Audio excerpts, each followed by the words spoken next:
नमस्कार गुरुजनों। मैं राकेश वर्मा आप सभी का स्वागत करता हूं आपके अपने परिवार एसएन गुरुकुल पर। गुरुजनों, आप सभी बिहार में शिक्षक के रूप में कार्यरत हैं एवं बहुत सारे ऐसे हमारे भी साथीगण हैं जो निरीक्षणकर्ता के रूप में बिहार में कार्यरत हैं। और अब आप सभी को ऐसा प्रतीत हो रहा है कि शायद हम बिहार में शिक्षक न बने होते, शायद हम बिहार में निरीक्षक न बने होते, बल्कि इसके अलावे कोई अन्य कार्य कर रहे होते तो बेहतर होता। आखिर ऐसा आप सोचने पर क्यों मजबूर हुए? इसके पीछे बहुत बड़ा कारण है। गुरुजनों एवं हमारे साथियों, विद्यालय में कुछ भी हो रहे हैं उसका परिणाम आप शिक्षक और निरीक्षक को ही भुगतना पड़ रहा है। चाहे विद्यालय में साधन संसाधन की कमी हो, चाहे विद्यालय पर किसी प्रकार के आरोप मढ़ दिए जा रहे हों, चाहे विद्यालय में टाइमिंग को लेकर के असमंजस जो बरकरार है उसके कारण आप सभी किस समय का अनुसरण करें, उसे लेकर के समय से विद्यालय न आ जाने का जो मामला है उसको लेकर के परिणाम भी आप सभी शिक्षक और निरीक्षक को ही भुगतने पड़ रहे हैं। अभी जो हालात है, जो परिस्थिति है, जो स्थिति है, इतना गंभीर, इतना गमगीन है जिसका व्याख्या करना भी दुर्लभ प्रतीत हो रहा है। गुरुजनों, लगातार विद्यालयों में छात्र छात्राओं की उपस्थिति को लेकर के दिशा निर्देश निर्गत किए जाते रहे हैं, लेकिन धरातल पर उस हेतु न तो आप शिक्षकों और निरीक्षकों का कोई साथ मिल पा रहा है, न ही कोई समर्थन मिल पा रहा है। आप निरीक्षणकर्ताओं को प्रत्येक दिन 10, 12, 15 विद्यालयों का निरीक्षण करना है तो आप अभिभावकों से मिल नहीं सकते हैं। आप जहां पे विद्यालय है वहां उस विद्यालय के पोषक क्षेत्र में, उन गांवों में जाकर के और लोगों से मिल नहीं सकते हैं। जो शिक्षक शिक्षिकाएं हैं उन्हें 9 बजे आना है, 5 बजे तक विद्यालय में रहना है। 9 से 5 विद्यालय में रहना ही रहना है। यदि उस समयावधि में वो कहीं गायब नजर आते हैं तो उन पर कार्रवाइयां हो जाएंगी। तो उनके पास भी समय नहीं है कि वे गांव मोहल्ले में जाकर के अभिभावकों को उत्प्रेरित करें, छात्र छात्राओं से मिले, उन्हें मोटिवेट करें। तो आखिर विद्यालयों में उपस्थिति कैसे बढ़ेगी? सिर्फ दिशा निर्देश निर्गत कर देने मात्र से क्या विद्यालय आना प्रारंभ कर देंगे छात्र छात्राएं? अब इसमें कही जा रही है यह बातें कि लगातार निरंतर रूप से जो दिशा निर्देश जारी किए गए हैं कि जो विद्यालय लगातार नहीं आ रहे हैं नियमित रूप से, उन छात्र छात्राओं का नामांकन रद्द किया जाए।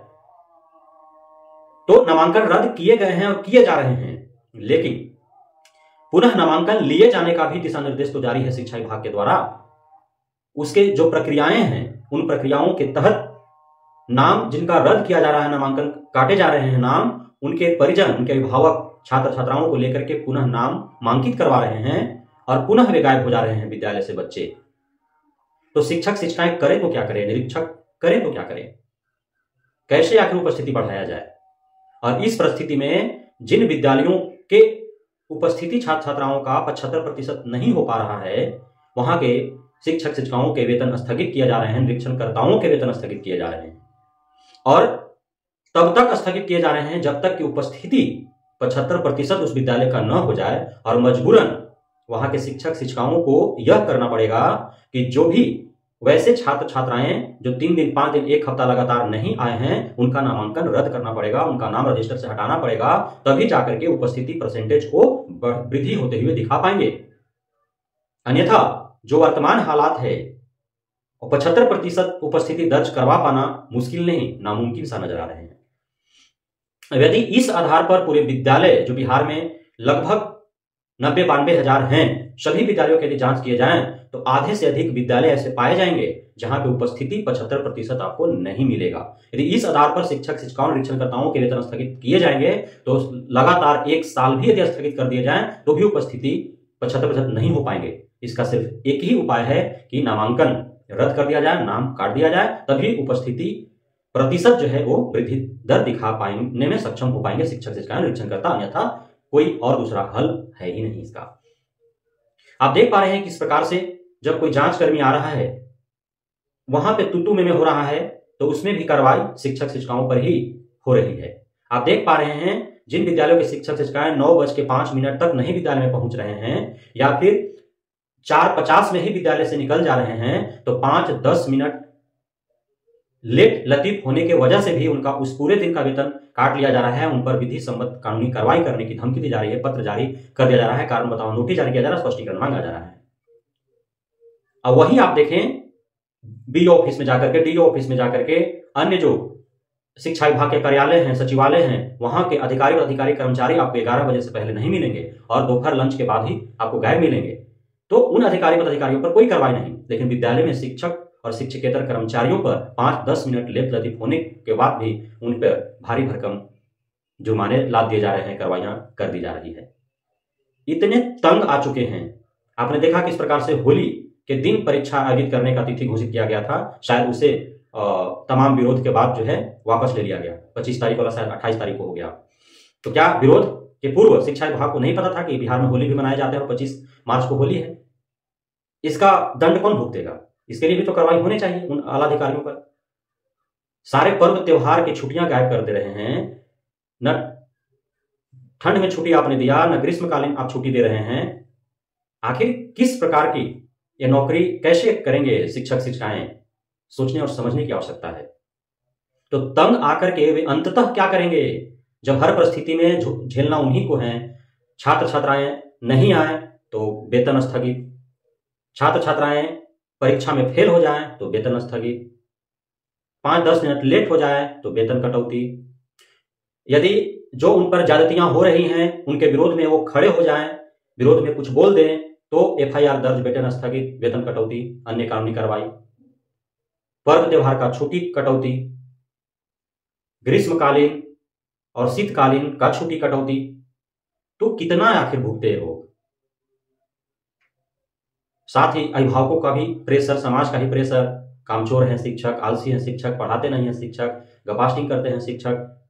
हर तरह से सरकार, विभाग, समाज, हर तरह से प्रेशर सिर्फ और सिर्फ शिक्षक शिक्षिकाओं को। अंततः वो करेंगे क्या आखिर? इसीलिए तो मैं बोल रहा हूं कि बिहार के शिक्षक इतने शोषित और प्रताड़ित खुद को महसूस कर रहे हैं, जैसा उन्हें प्रतीत हो रहा है कि कौन सा पाप किए थे जो बिहार के शिक्षा विभाग में उन्हें नौकरी करने का दुर्भाग्य प्राप्त हुआ, और आज वे खून की आंसू रो रहे हैं। न उन्हें अपने छोटे बच्चे से मिलने दिया जा रहा है, न उन्हें अपने बूढ़े माँ बाप, सास ससुर से मिलने दिया जा रहा है, न ही उन्हें पति या पत्नी से मिलने दिया जा रहा है, न ही किसी हित रिश्तेदार, दोस्त यार से मिलने दिया जा रहा है। समझिए, तो उनका जिंदगी जो है 10-20 किलोमीटर आने और जाने और उन्हीं 10-20 किलोमीटर में रहने, ठहरने, खाने पीने में ही गुजर जाने वाला है। 10-20 किलोमीटर के रेंज में वे खुद को कैद समझ रहे हैं। आजाद ही नहीं है उससे बाहर वो निकल करके अपना खुला जिंदगी जी सके।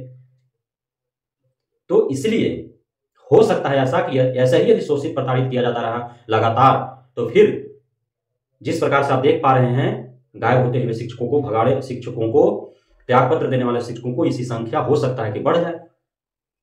कोई नौकरी कर रहा है अपना जीवन जीने के लिए, लेकिन यहां पे नौकरी क्यों दिया गया, नौकरी क्यों करवाया जा रहा है शिक्षक शिक्षिकाओं का? सिर्फ उन्हें शोषित और प्रताड़ित होने के लिए। यह बेहद ही गंभीर मामला है, इस पर सरकार को संज्ञान लेना चाहिए। और यह जो एसएसके के पाठक रिवाज बना चुके हैं, हर एक छोटे से मामले में शिक्षकों का वेतन स्थगित, शिक्षकों का वेतन कटौती, कारण बताओ नोटिस भेज देना, उन पर कार्रवाइयां कर देना, और ऊपर जो अधिकारी बैठे हैं वो 11 बजे आए कि 2 बजे चले जाएं, वो अपना कार्य करें कि नहीं करें, उन पर कोई कार्रवाई नहीं। तो यह रिवाज जो है उस पर विराम लगना चाहिए। और आप 20 शिक्षकों के ऊपर जो एफआईआर दर्ज किए हैं, जो एक हाथ में लाठी और दूसरे में गुलदस्ता लेकर के खड़े हुए हैं, कल हो सकता है कि 20,000 शिक्षक इसी प्रकार से लाठी और गुलदस्ता लेकर खड़े हो जाएं, हो सकता है 2 लाख शिक्षक इस रूप से खड़े हो जाएं। तब आप क्या कर लेंगे? आपका रवैया जो है वह अमानवीय है, और इस अमानवीय रवैया के खिलाफ एक न एक दिन विद्रोह फूटेगा ही फूटेगा, क्रांति होगा ही होगा। इसलिए समय रहते आप एससीएसके के पाठक सुधर जाइए। बहुत बहुत धन्यवाद आप सभी गुरुजनों का, हमारे साथियों का, हमारे साथ जुड़े रहने के लिए, बढ़ने के लिए, इतना प्यार देने के लिए, हमें भरोसा बनाने के लिए। जय हिंद।